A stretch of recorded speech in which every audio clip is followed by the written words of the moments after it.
Buenas tardes, ingeniero. Buenas Ingeniero, tardes. Buenas tardes, ingeniero. Buenas tardes. buenas tardes a todos. Vamos a empezar la clase. Es la segunda clase que tenemos de esta materia de ingeniería de costos. En la primera clase, bueno, pues dimos más o menos las generalidades de qué se trata la clase que vamos a tener.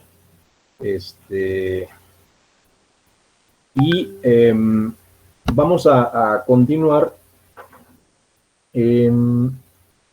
formalizando un poquito más los conceptos, o teniendo una idea un poco más clara de algunos conceptos que vamos a usar.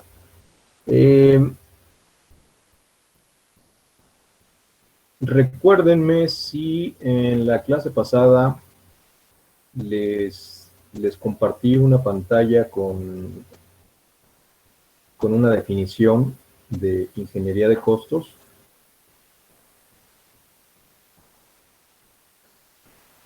Ahorita se las pongo para que me digan si sí la vimos, si no, bueno, volverla. Sí nos mostró esa parte. Ok, bueno, entonces, justamente de esto hablábamos en la clase pasada, ¿no? ¿Qué es la ingeniería de costos y cómo la aplicamos justamente en nuestra profesión?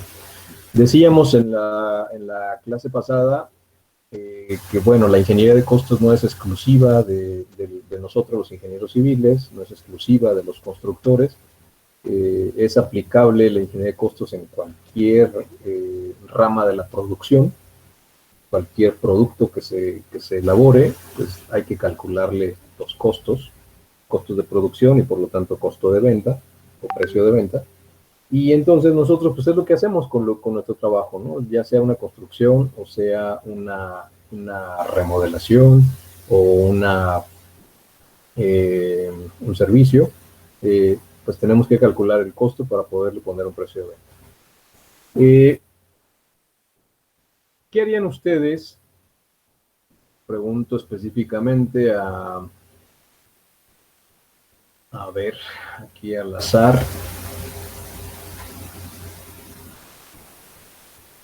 A Imanol Vargas.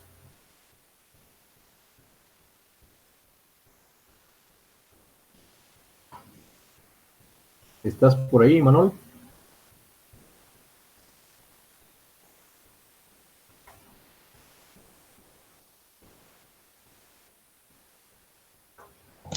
Sí, profe, aquí estoy. Ok. Imanol, si tienes un cliente de repente que es algo que les puede ya pasar o incluso a lo mejor ya les ha pasado, porque bueno, pues ya muchos de sus conocidos saben que estudian ingeniería, su familia ya saben que estudian ingeniería, ya casi son ingenieros, ya les falta poquito, y les llega por ahí de repente, después llegar alguien, te llega un cliente y te dice, tengo estos planos de una casa que quiero hacer, quiero que me digas cuánto me cuesta. ¿Qué le respondes, Imanol? Bueno, así de momento no le doy cifra porque aún no tengo mucha idea, pero pues tendría que hacer todo un análisis, ¿no? Una cuantificación, hacer los números generadores y pues realizar la cotización de todo el material, de las personas que voy a involucrar, entonces ya para llevar todo eso a cabo. Ok, acabas de mencionar algunos conceptos y entre ellos uno muy importante que son números generadores. La mayoría, seguramente tus compañeros, no sabe qué es eso de números generadores. ¿Les puedes explicar qué es? Bueno, es que en la prepa usábamos todo eso para cuantificar la cantidad, los metros cúbicos comparados contra los costos. No sé si muy bien si esa sea la definición, pero eso es lo que recuerdo de los números generadores que usábamos. Ok, no es exactamente así, pero bueno, más o menos. Vamos a explicarlo más adelante.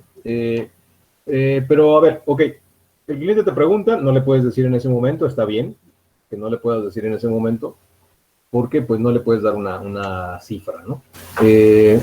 Pero además, si un cliente llega y te enseña unos planos y te dice, quiero hacer esta casa, dime cuánto, para ti es suficiente ese proyecto, ese dibujo de unos planos arquitectónicos, para ti es suficiente para poderle hacer un presupuesto y decirle una cifra.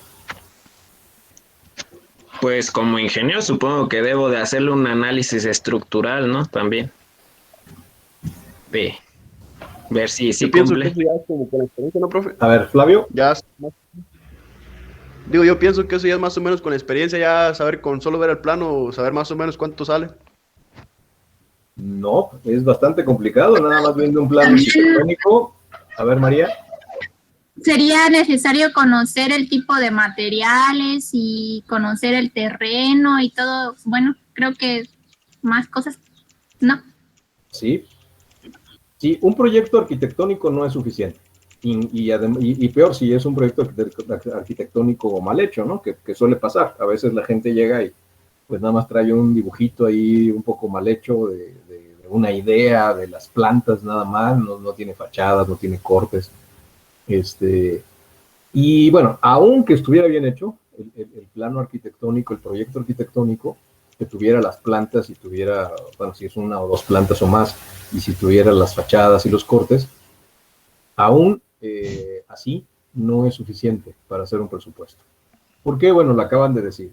Hay que conocer el terreno, necesitamos información del terreno, necesitamos, acaba de decir también tu compañero, un plano estructural, un proyecto estructural, hay que hacer un cálculo, aunque sea una obra muy sencilla, lo mejor siempre es hacer un cálculo estructural. Necesitaríamos conocer más detalles del proyecto, como las instalaciones, qué instalaciones va a llevar y cómo, instalaciones eléctricas, sanitarias, hidráulicas.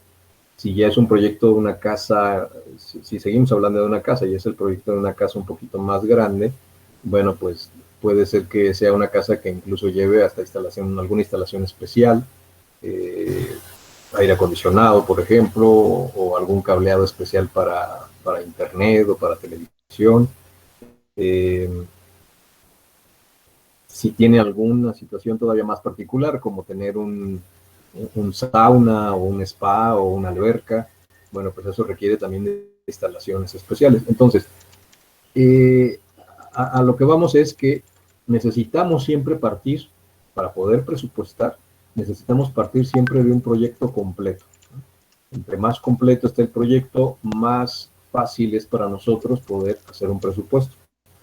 Y a ese proyecto completo es al que le llamamos proyecto ejecutivo o proyecto integral, que es un proyecto que contempla todo lo necesario. ¿Sí, Heriberto?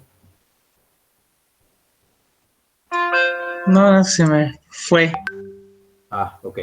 Entonces, tenemos que partir de un proyecto completo. Decíamos, desde la topografía, porque igual el terreno no es plano, entonces, ¿qué tal si para poder elaborar la construcción hay necesidad de hacer un muro de contención? No sé si el terreno tiene mucha pendiente y hay que rellenar, a lo mejor tenemos que hacer un muro de contención, a lo mejor tenemos que hacer una obra de drenaje especial, en fin, pueden surgir muchas cosas. Entonces, por eso el proyecto debe de estar todo contemplado desde el principio, todo lo que se necesita debe estar ya ahí plasmado en planos, en especificaciones. Los acabados, que son importantísimos, porque puede haber una variación de precios muy importante de un acabado a otro. Hay muchos precios, en cosas tan simples como los vidrios, ¿no? Cualquiera podría decir, bueno, pues una casa pues lleva vidrios y ya, sí, pero ¿saben que hay como 20 tipos de vidrios? Y que todos tienen precios distintos, o más tal vez, depende de qué tipo de vidrio le vayamos a poner. Hay vidrios importados carísimos, con características especiales. Entonces, no podemos dejar cosas así, ¿no? Al azar. Los acabados en los pisos, en las paredes, en los techos, en las fachadas, depende del proyecto, pues puede llevar cosas ornamentales que pueden llegar a ser muy caras. Entonces, todo eso debe de estar plasmado en planos y especificado para poder nosotros presupuestar, hacer un presupuesto detallado, ¿no? ¿Qué pasa si un cliente, ese cliente que les llegó así, y les dice, bueno, sí, sí, me puede hacer un presupuesto detallado y obviamente no se lo van a hacer de un día para otro, se van a tardar varios días, ¿no?, en hacerlo. Pero el cliente quiere darse una idea, ya es diferente, ¿no? Le podemos decir, ok, no te puedo dar un dato preciso o más preciso, pero te puedo dar una idea de cuánto te vas a gastar en tu casa. ¿Cómo le harían? Y ese dato sí se lo pueden dar en el momento. Tal vez preguntarle algunas generalidades, por ejemplo, qué planea o para las, algo si planea cosas especiales o tipo de material, o así que quiere. Sí, le tendríamos que preguntar ciertos detalles generales, ¿no? Vamos a suponer que él esté pensando en una casa muy común, no una casa pequeña, una casa mediana, entonces, y con acabados a lo mejor muy, muy comunes. Entonces, sí le podemos dar una idea. ¿En qué nos podemos basar? Bueno, hay una forma paramétrica de hacerlo. Quienes tengan ahorita acceso fácil, obviamente todos están en internet, pero quienes tengan la posibilidad de abrir una pestaña en el Google y pongan en el buscador precio, metro cuadrado, casa habitación. ¿Y qué se encuentran si le ponen eso en el buscador?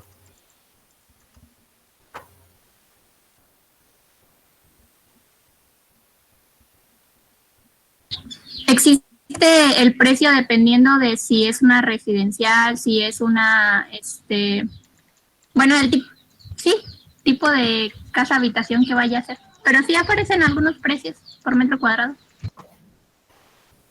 Ok, entonces, hay una manera, y se la van a encontrar ahí, se la pueden encontrar en internet, buscándole con un poco más precisión, pues van a encontrar mucha información, ¿no? Acuérdense que la información que nos encuentra en internet, bueno, pues hay que aprender a elegirla y a categorizarla, ¿no? Porque se pueden encontrar cosas muy absurdas, y bueno, hay que saber de dónde viene para tomarla con seriedad. Pero bueno, le acaban de poner eso. Y les acaba de salir, como dice su compañera, bueno, categorías, ¿no?, de casas de habitación. Y casi siempre en nuestro país, bueno, pues están en su mayoría, las dividen en 3 categorías. Interés social, casa de interés social, o vivienda de interés social, casa o vivienda de interés medio, y vivienda residencial, ¿no? Que hay que entender eso de residencial como vivienda con un poquito más lujosa, digamos. Y también en esas 3 categorías cabe el tamaño, ¿no? Si hablamos de interés social, pues estamos hablando de acabados más simples, más sencillos, pero también cantidad de metros cuadrados o de construcción mucho menor, no más de 80 metros cuadrados, ¿no? 60, 70 metros cuadrados a lo mucho, sería una casa de interés social. Arriba de eso, pues ya estamos hablando de un interés medio hasta unos 300 metros cuadrados. Y después de 300 metros cuadrados ya estamos hablando de un nivel residencial, donde ya la casa es más grande y además con unos acabados distintos. Entonces, ahorita que le pusieron ahí en el buscador, seguramente les salió esas categorías. Y les pudieron haber salido precios. ¿Qué precios les salió por metro cuadrado en cada categoría?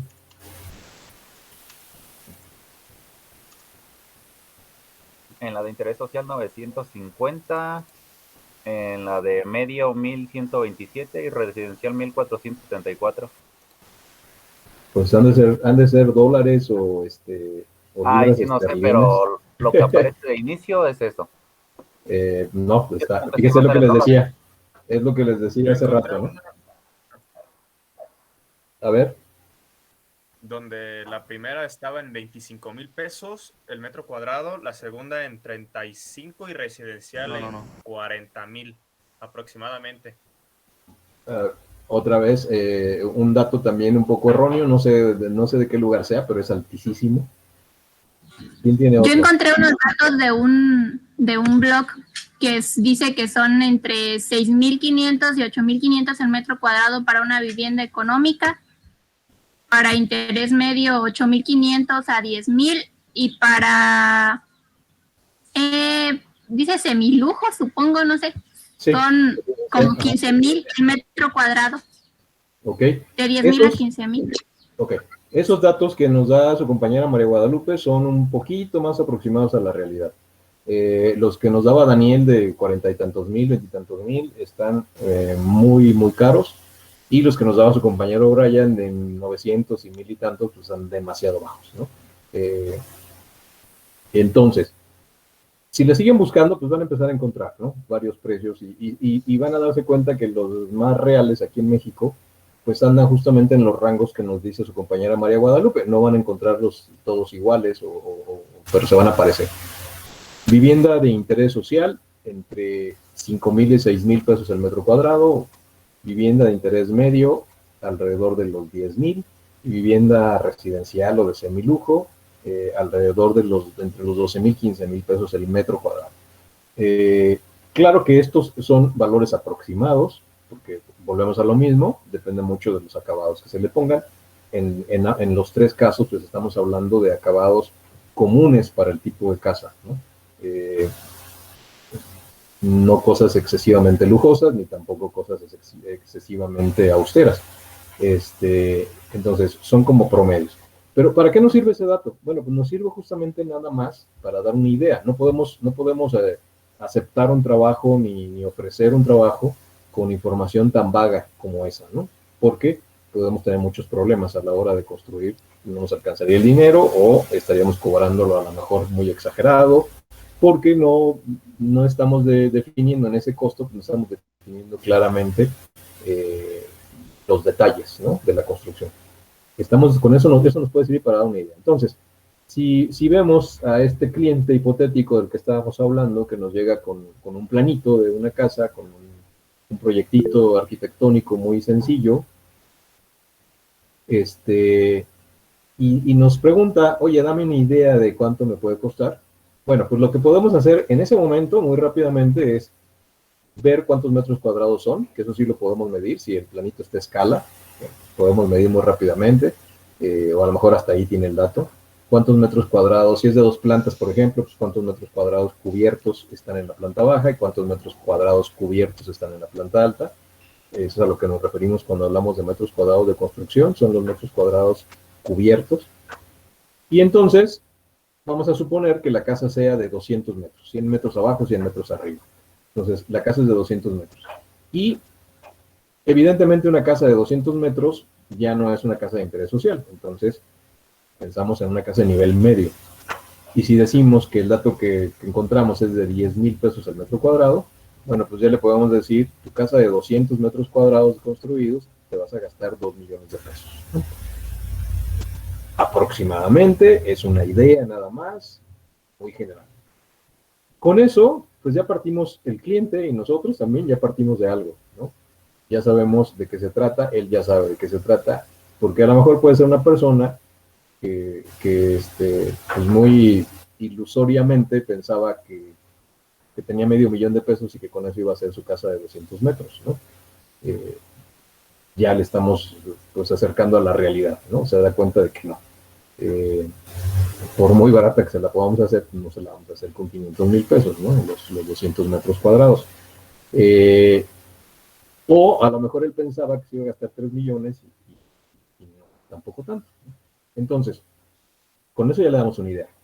Pero, ¿qué tenemos que decirle al cliente? Ok, ¿quieres un dato preciso? Necesito un proyecto completo.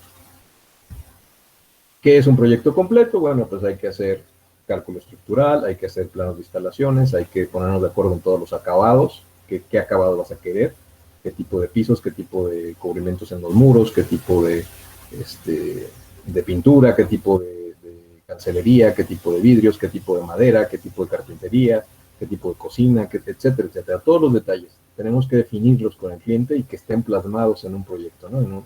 En planos, para que después, basado en todo eso, podamos hacer un presupuesto detallado, lo cual nos va a llevar un tiempo. Entonces, a un cliente, pues le podemos dar esa idea primero, después decirle que necesitamos el proyecto completo. Si quiere, se lo podemos hacer, ustedes se lo pueden hacer. Si el proyecto arquitectónico que les está mostrando no está muy bien hecho, recomendarle o conseguir un arquitecto que lo haga bien. Y después de tener el arquitectónico bien hecho, puedes hacer el proyecto de instalaciones, hacer el cálculo estructural, por lo tanto de ahí salen los planos estructurales. Y entonces con toda esa información, pues ya podemos hacer el presupuesto detallado, ¿no?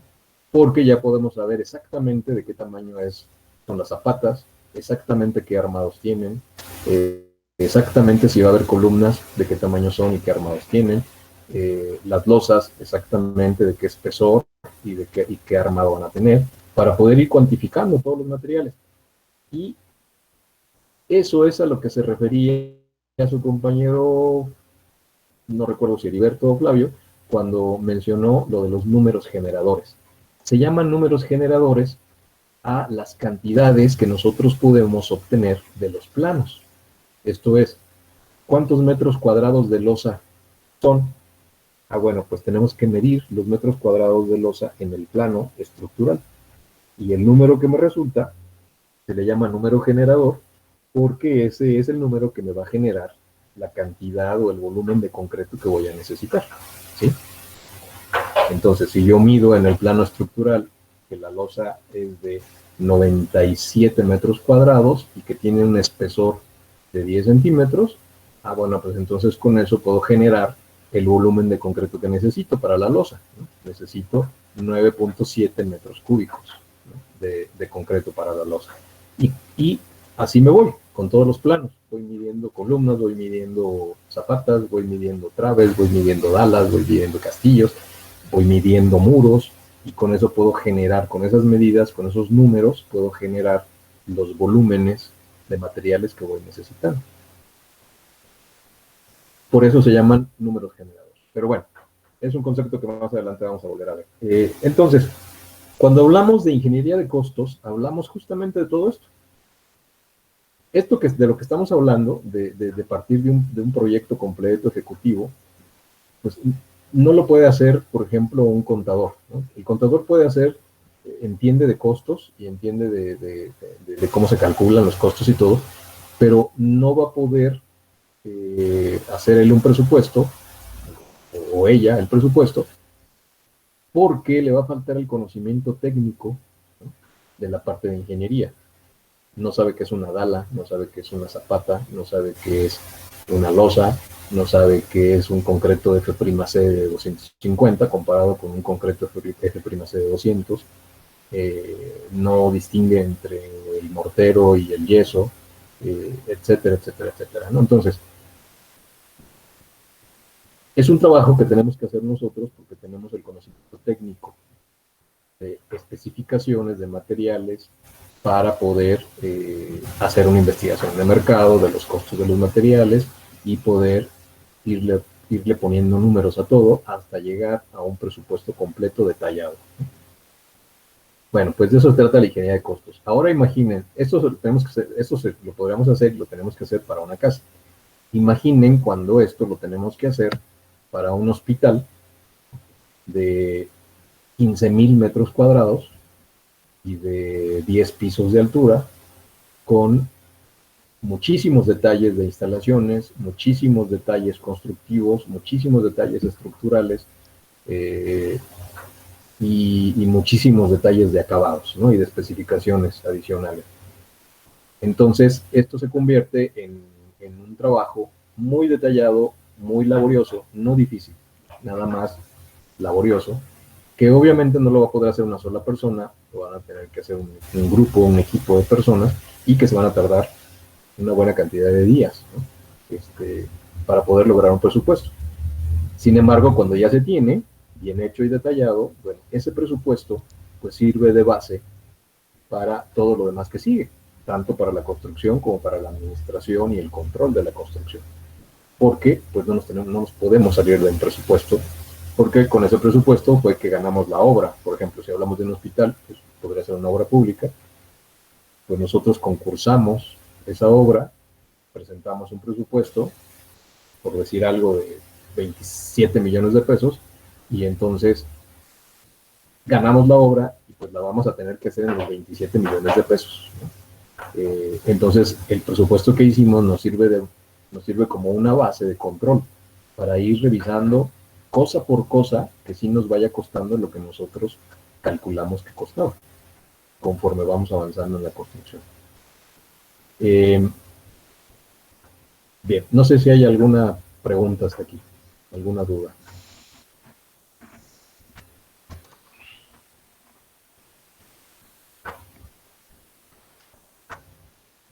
Ok, si no hay preguntas o dudas, bueno, continuamos. ¿Cómo hacemos para hacer este presupuesto del que estamos hablando, este presupuesto detallado?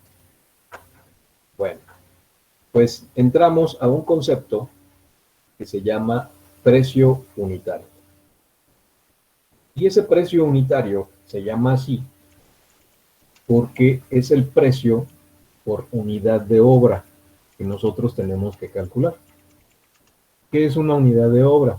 Todo aquello que hacemos en las obras y que lo podemos medir unitariamente. Por ejemplo, 1 metro cuadrado de losa, 1 metro lineal de zapata, 1 metro cuadrado de muro, 1 metro cuadrado de pintura, 1 metro cuadrado de vidrio o de una ventana, 1 metro cuadrado de pavimento, 1 metro cuadrado de madera, de piso de madera, 1 metro cuadrado de piso de cerámica, 1 metro cuadrado de piso de mármol, 1 metro cuadrado de azulejo, etcétera, etcétera. O sea, todo aquello que podemos medir con una unidad de obra, le podemos calcular el precio. Y podemos entonces, toda una obra muy compleja, la podemos desmenuzar, ¿no?, en pedacitos, y saber cuánto cuesta cada cosa por unidad. Cada cosa específica. Porque cuando yo digo, voy a calcular el precio por metro cuadrado de una losa, ¿es un único precio? O sea, si yo consigo el precio por metro cuadrado de losa, ¿ya lo puedo usar para cualquier obra? Es pregunta. No, porque depende del tipo de losa que se vaya a realizar. Exacto. Si se fijan, una losa, yo puedo decir que es el metro cuadrado de losa, pero ¿qué tal si es una losa de 10 centímetros de espesor? Pero ¿qué tal si es una losa de 12 centímetros de espesor? ¿Qué tal si es una losa de 15 centímetros de espesor? ¿O qué tal si es una losa reticular, aligerada? ¿O qué tal si es una losa cero? ¿O qué tal si es una losa de viga y bovedilla? Etcétera, etcétera. Entonces, no puedo decir nada más 1 metro cuadrado de losa y ya ponerle precio y listo. No. Tengo que especificar el precio unitario de esa unidad de obra, pero ¿cómo es? Tengo que hacer una descripción de la unidad de obra. Y entonces sí puedo tener calculado ya calcular el precio unitario de 1 metro cuadrado de losa, pero con ciertas especificaciones. Precio por metro cuadrado de losa de concreto con un F'C de 250 kilogramos por centímetro cuadrado, de 10 centímetros de espesor, armada con varilla de tal medida a tal distancia, etcétera, etcétera. O sea, describo todo ese concepto de la obra, lo describo muy bien y entonces le analizo su precio por metro cuadrado. Y así entonces yo puedo tener un montón de precios de metros cuadrados de losas, de diferentes tipos de losas, con diferentes armados y diferentes características. Y entonces puedo tener una base de datos de todos esos tipos de losas. Si la obra que yo voy a hacer coincide con uno de esos que yo ya tengo analizado, bueno, pues ya nada más lo tomo y ya no lo vuelvo a analizar, ¿no? Pero si no coincide, lo tengo que analizar. Y analizar quiere decir que tengo que calcular su precio, ¿no? Más adelante vamos a ver cómo. Entonces, así como eso, cualquier otro concepto, no puedo decir nada más metro lineal de zapata corrida, ¿no? No, porque ¿qué tipo de zapata? ¿De qué tamaño? ¿De qué espesor? ¿Con qué armado? ¿Con qué concreto? Con cimbra, sin cimbra, etcétera, etcétera, ¿no? Entonces, puedo tener muchos metros lineales de zapatas, de tipos de zapatas. Puedo decir que es una zapata cuadrada, ok. Entonces, la unidad de la zapata cuadrada sería pieza, ¿no? Pero tengo que especificar qué zapata cuadrada, de qué medida, de qué espesor, con qué armado, de qué concreto, etcétera, etcétera. Pero bueno, puedo desglosar todo eso. ¿Y toda esa información de dónde la saco? Pues de los planos, ¿no? Del proyecto de la obra. Y analizo Y entonces voy formando, desglosado, cada cosa, cada concepto, y le voy calculando un precio, al cual le llamamos precio unitario, porque es justamente por unidad, ¿no? Por metro lineal, por metro cúbico, por metro cuadrado, por pieza, por lote. Básicamente son, digo, las que me acuerdo ahorita, las de unidades que se pueden usar, ¿no? Entonces yo puedo tener el precio unitario de cada una de esas. Y la suma de todos esos precios unitarios, multiplicados por las cantidades, que son los números generadores de los que hablábamos hace rato, pues eso me va a dar el presupuesto total, al cual yo le tengo que poner varias cosas. Ahí lo están viendo en la pantalla. El precio unitario se compone de varias partes: un costo directo, un costo indirecto, financiamiento, utilidad y cargos adicionales, de los cuales el costo directo, que es uno de los principales. El costo directo está formado por los materiales, la mano de obra y el equipo y la herramienta. Vamos a hablar más adelante con detalle de cada una de estas cosas, pero bueno, esta es la introducción a los precios unitarios, que es una manera de hacer un presupuesto. No es la única. Ya vimos otra al principio, hacerlo muy aproximado por una medida paramétrica que sería el metro cuadrado, ¿no? Pero no es aplicable siempre a cualquier obra. Imaginen si van a hacer un paso a desnivel para resolver ahí un problema vial, y van a hacer tienen ese proyecto, y alguien les pregunta, oye, ¿cuánto cuesta? No le pueden dar el precio por metro cuadrado, ¿no? O van a hacer un puente, tampoco le pueden dar precio por metro cuadrado. O van a hacer la estructura de una torre, ¿no?, para soportar algo, un tanque elevado de agua o una torre de transmisión, qué sé yo. Tampoco le pueden dar el precio por metro cuadrado. O sea, hay cosas que no se pueden de esa manera. Forzosamente tenemos que hacer un presupuesto detallado, ¿no?, desglosado. Y la manera en que lo hacemos, que nos funciona muy bien, es esta: precios unitarios. Calcular el precio de cada pedacito de la obra. Para poderlo hacer, necesitamos un proyecto completo, un proyecto ejecutivo que tenga toda la información y todas las especificaciones. No sé si hay alguna pregunta, comentario. No, ninguna. Bien, pues de eso se trata la ingeniería de costos, y es lo que vamos a ir viendo a lo largo de las clases. Dejamos hasta aquí la clase de hoy y nos vemos con ustedes ya. Bueno, en la clase de costos nos vemos la próxima semana. Bueno, creo que con la de costos y con nada más es costos con ustedes, ¿verdad? Sí. Y concretos. Ah, bueno, algunos de ustedes están en concreto, claro, sí. Con la clase de concreto nos vemos mañana a las 3. Hasta mañana. Entonces, Buenas tardes, ingeniero. nos vemos. Sale, profe. Buenas tardes. Muchas gracias.